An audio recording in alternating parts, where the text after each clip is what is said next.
Hello, and welcome to Bedtime Stories.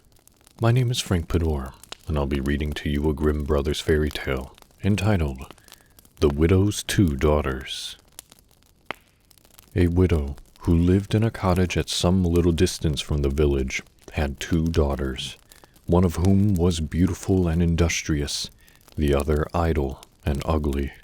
But this ugly one the mother loved best, because she was her own child, and she cared so little for the other that she made her do all the work and be quite a Cinderella in the house.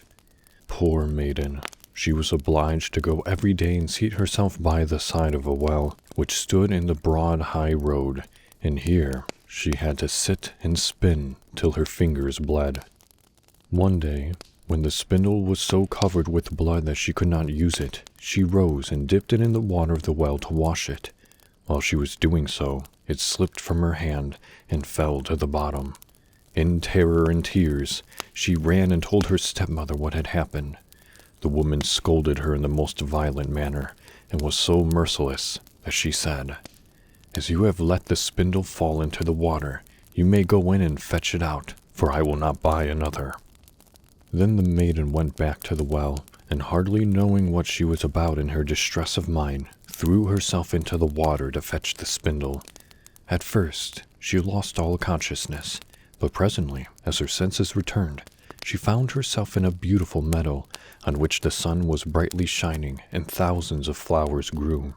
She walked a long way across this meadow, till she came to a baker's oven, which was full of new bread, and the loaves cried, "Ah, pull us out, or we shall burn. We have been so long baking." Then she stepped near to the oven, and with the bread shovel took the loaves all out. She walked on after this, and presently came to a tree full of apples, and the tree cried, shake me, my apples are all quite ripe." Then she shook the tree till the fruit fell around her like rain, and at last there was not one more left upon it. After this, she gathered the apples into one large heap, and went on farther. At last she came to a small house, and, looking earnestly at it, she saw an old woman peeping out, who had such large teeth that the girl was quite frightened, and turned to run away. But the old woman cried after her, "What dost thou fear, dear child? Come and live here with me, and do all the work in the house, and I will make you so happy. You must, however, take care to make my bed well, and to shake it with energy, for then the feathers fly about, and in the world they will say it snows, for I am Mother Helle." As the old woman talked in this kind manner, she won the maiden's heart, so that she readily agreed to enter her service.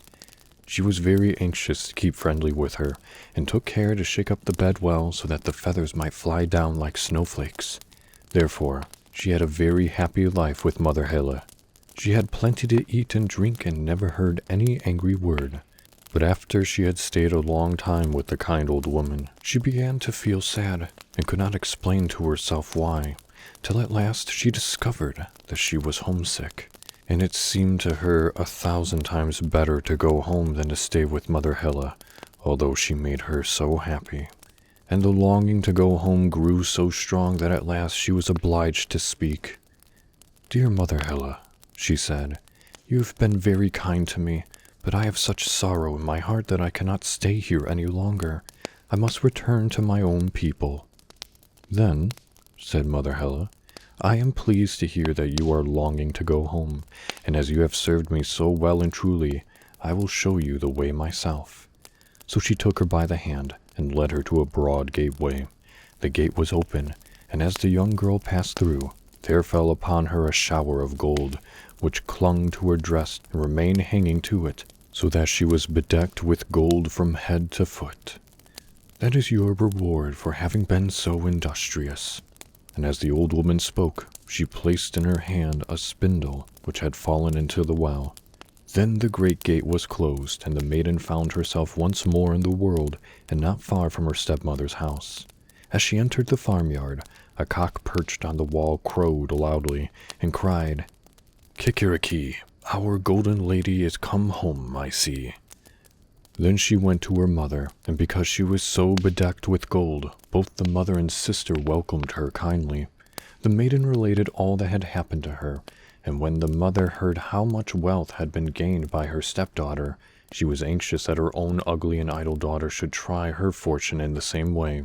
So she made her go and sit on the well and spin, and the girl, who wanted all the riches without working for them, did not spin fast enough to make her fingers bleed. So she pricked her finger and pushed her hand in the thorn bushes till at last a few spots of blood dropped on the spindle. Directly she saw these spots, she let it drop into the water and sprung in after it herself. Just as her sister had done, she found herself in a beautiful meadow and walked for some distance along the same path till she came to the baker's oven. She heard the loaves cry, pull us out, or we shall burn. We have been here so long baking." But the idle girl answered, "No, indeed, I have no wish to soil my hands with your dirty oven." And so she walked on till she came to the apple tree. shake me, it cried, "for my apples are all quite ripe." "I don't agree to that at all," she replied, "for some of the apples might fall on my head." And as she spoke, she walked lazily on farther. When she at last stood before the door of Mother Hella's house, she had no fear of her great teeth, for she had heard all about them from her sister. So she walked right up to her and offered to be her servant. Mother Hella accepted the offer of her services, and for a whole day the young girl was very industrious and did everything that she was told, for she thought of the gold that was to be poured upon her. But on the second day she gave way to her laziness, and on the third day it was worse. Several days passed, and she would not get up in the mornings at a proper time. The bed was never made or shaken, so that feathers could fly about, till at last Mother Hella was quite tired of her, and said she must go away, that her services were not wanted any more. The lazy girl was quite overjoyed at going, and thought the golden rain was sure to come when Mother Hella led her to the gate. But as she passed under it, a large kettle full of pitch was upset over her. "That is your reward for your service," said the old woman as she shut the gate. So the idle girl walked home with the pitch sticking all over her, and as she entered the court, the cock on the wall cried out, "Kikiriki, our smutty young lady is come home, I see." The pitch stuck closely, and hung all about her hair and her clothes, and do what she would as long as she lived, it would never come off. That was a Grimm Brothers fairy tale entitled The Widow's Two Daughters. Thank you for listening. Good night, and sweet dreams.